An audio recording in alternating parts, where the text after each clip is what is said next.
Dale, you're a big Final Fantasy VII fan. A huge fan, yeah. And they're remaking it, I don't know if you'd heard. I know, I am bloody excited. And so there's a demo of it that has been at E3, at Gamescom, and now Tokyo Game Show. And I know you haven't had a chance to play it. No, haven't, nope. I have, and I'm going to show you exactly, uncut, what happens in that demo. Okay. Right. Here we are. Yeah, so this is what I've learnt now is actually called a Mako reactor. I've always called them Maker reactors. What? I've always thought it was Maker, but saying that as a kid, I thought it was Sahirov. Oh, really? Yeah. So, like, obviously, you didn't have voice acting back then, and I was young, and made up my own pronunciations for him. I remember when Final Fantasy X came out, and I realised that it's pronounced a chocobo instead of a chocobo, which blew my mind. But yeah, because we've got voice acting, we get Jessie. Nice. And it's really nice to be able to hear her talk. And she's got some, you know, like funny, like sweet dialogue, basically.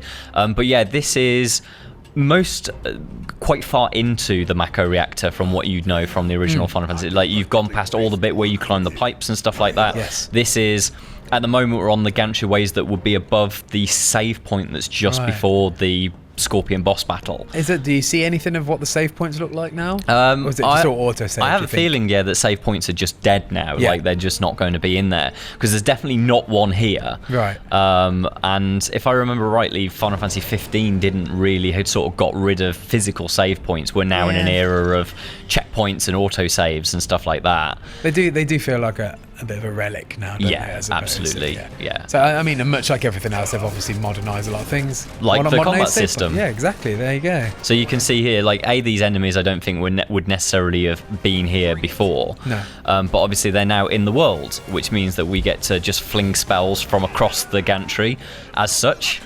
How far away do you have to be before you can interact with them? Could you throw that spell from where you were at the start? No, I don't think so. Like, there is definitely a circle of like engagement around an enemy, and you can sort of lock onto them with R3 like you would do for an action game like Devil May Cry, but you obviously have this pausing system where you can tap X and that'll open a menu. As long as you've built up ATB gauges, you can have 2 of those. Yeah. And at the moment, you can see they're just under my health bars for both Cloud and Barret.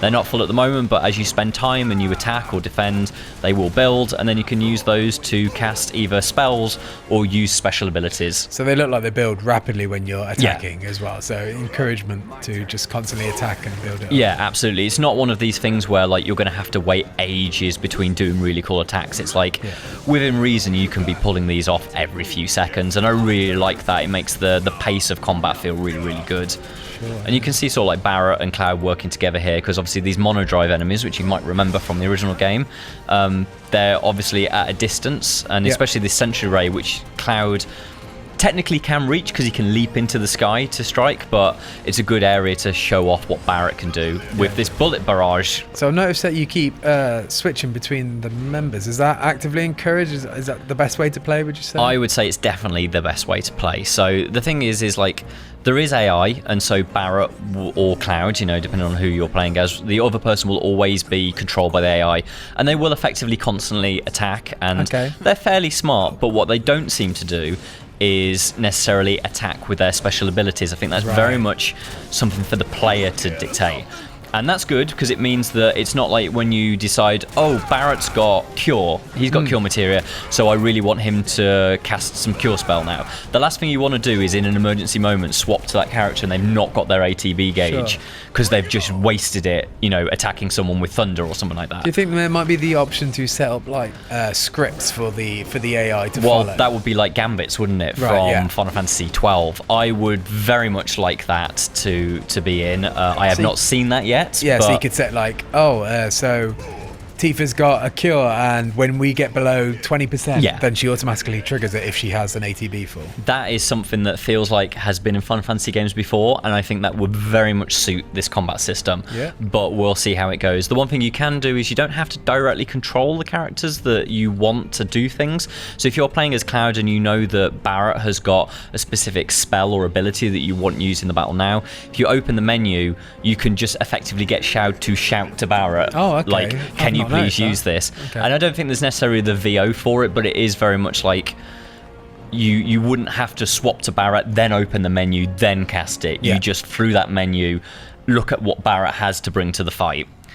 Talking of fights. Yeah, it looks like it's about to kick off. Yeah, you know what happens next. Yeah. Obviously, this is the famous little bit where Barrett starts to wonder what's going on in Cloud's head. Yeah. Because trying to get the boy to plant the bomb, obviously in the original game there was a little bit of static, and you got like an insight into the fact that maybe Cloud wasn't necessarily the person that you thought he was. Maybe there's something deeper going on in his psyche. And so we get to see a little bit of that here. So it feels like a lot of the dialogue's been redone as well. Like, I'm not recognising a lot of this dialogue. Well, I mean, part of that is probably almost certainly down to the fact that the original translation for Final Fantasy VII is not very good. As much as I sort of have nostalgia and love for it, all of those story beats seem to be here, but they are new dialogue, obviously with fresh voice actors. That's a wonderful thing for the modern day. And so while these characters feel familiar and they feel like the same people they were, they're speaking in much more, I hesitate to say naturalistic dialogue, because it's an anime, right? So nobody speaks naturally in an anime Japanese thing. It feels a little real. I suppose the performances help as well. It feels a bit more authentic. Yeah, absolutely. Here we go. And here we are. It is what we know as the Guard Scorpion, but it's now called the Scorpion Sentinel. That's a weird change. Yeah, you know, just all of these little bits that just make it feel like it is a fresh new game, despite the fact it's a remake, a reinvention of what came before. And you can, that search focus kind of light that's come on to Cloud now, that's a classic attack. Those machine guns are classic. The missiles, I feel, are very new. They weren't there before. But you can see the tail, that's a famous attack as well that we'll get to see a bit later. Yeah, so overall it always feels like, it's very much the game that you loved. They've just, modernized a lot of things and refreshed a lot of stuff as well, just to keep it interesting. Yeah, absolutely. And so like this, this tooltip here that's talking about staggering, like it's quite clear they've looked at other Final Fantasy games, because staggering was a massive part of Final Fantasy XIII's combat system. I think this is a much better version of stagger, whereas I found in 13, like, quite often you'd feel like you weren't doing very impactful damage without a stagger. Stagger's more of a bonus feature in Final Fantasy VII Remake, where if you can stagger them, it means you can just wail on them and do so much more damage. And you can see like that staggered multiplier there is an incredible number, really. Is it like critical hits, or do you still have critical hits as well? I have not seen any critical hits happen. It feels like that's something very Final Fantasy-like, so I'd be interested to see with further gameplay if we get to see that. But in a way, yes, I suppose, like once it is staggered, you are being able to do much more critical damage, let's say. You can see here that Cloud can also block. Every character can block, or at least Barrett can block, so I assume that is indicative of everybody else. It makes more sense for Cloud to block with a sword, I feel. I was going to say, how does Barrett block? He just holds the gun up. I guess he's sort of hunkering down, and he's a very big, muscular dude. He is a unit, definitely. Yeah. But you can see here that the Scorpion has now put up like a force field around it. And for lack of a better term, it's got a butthole that is its weak spot. I mean, that's everyone's weak spot, surely. Yeah, absolutely. Certainly one of many of mine. But basically, if you destroy the weak spot, it will destroy the shield, so you can break through. You can also see that the Scorpion can pick Cloud up. So obviously you have to switch at that point. To help Barrett to get him down, but we're free, which means that Cloud can get back in the fight. I noticed that on the top left corner it says circle to evade as well. Have I seen that in action yet? I don't feel like I have. No. So there's actually quite a lot going on in the UI, and sort of like I maybe haven't noticed quite everything that you can do. But certainly blocking and evading is much more important now than it was in the original game, because in the original game everybody lined up like good soldiers and attacked one at a time, whereas now it's much more chaotic. So is it very much like an action game sort of gesture of ducking out of the way or diving out of the way? Yeah, so I would not say that it's Devil May Cry style, because obviously Devil May Cry relies a lot more on combos and much more on specific timing and almost frame counting, if you're very good at it. It's not that, but there is much more of that style. I feel it's got a bit of Final Fantasy XV's combat to it, but I would not say that it is the same as that combat system. Like, it works in a different way. Final Fantasy 15 could feel a bit like you just held down the attack button. Absolutely. And then just layered other bits on top. This is much more engaging in the moment-to-moment fights. And then obviously the ability to open this tactical mode menu, to pause the game for a little while, to take stock of what's going on, and then choose an attack for either the character that you're using at the moment or another person in the team. It's a it definitely is Final Fantasy VII combat in a weird way. Yeah. But with, you know, sort of like over 2 decades worth of action game treatment on the top of it. You know when you open the menu and it pauses, like, just what's happened here? How long will that stay open? Is that just indefinitely? You can keep that indefinitely open. I feel it's not actually truly pausing it. I think what it is doing is slowing it down to, you know, massively, like even slower than bullet time. Yeah. So, you know, it gives you the opportunity to like assess the situation. Absolutely. And also make these attacks without rolling back to what Final Fantasy VII combat used to be when everyone's just lined up. It makes more sense. Yeah, and you can see there that kind of like I tried to use Braver on him there, which, you know, there's a limit break note there. Bravery is not a limit break anymore. Braver is a normal attack. But you notice that the Scorpion was able to knock me out of the way while I was mid-attack. Yeah. So you have to take that into consideration, everything. Here's Cloud's limit. Oh, so it's not, obviously it's not Braver anymore. It's now Cross Slash is the first one that he gets. And obviously that used to be the second. But it still looks as cool. You've got the big cross in the box and stuff. Yeah, I mean, it looked really cool. So what's Barrett's limit break?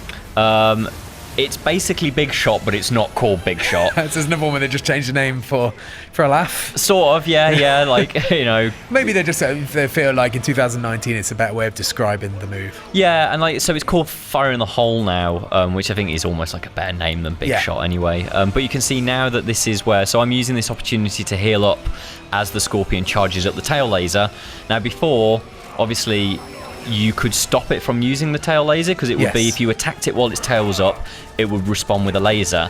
Now it will just do the laser anyway, but it normally comes, well, it seems to always come after it has done something that will drop debris into the arena, so you use that to hide from the tail laser. Cool. I like that. So the environments are a little bit more interactable as well. Yeah, absolutely. And while like it's the Scorpion that causes the debris to drop, like you use that, and it's not a cover shooter. You don't go behind and like tap X to, you know, hunker down behind it. It is just you walk behind it, but it does add, you know, a feeling of making use of the environment rather than it just being a square box. Yeah.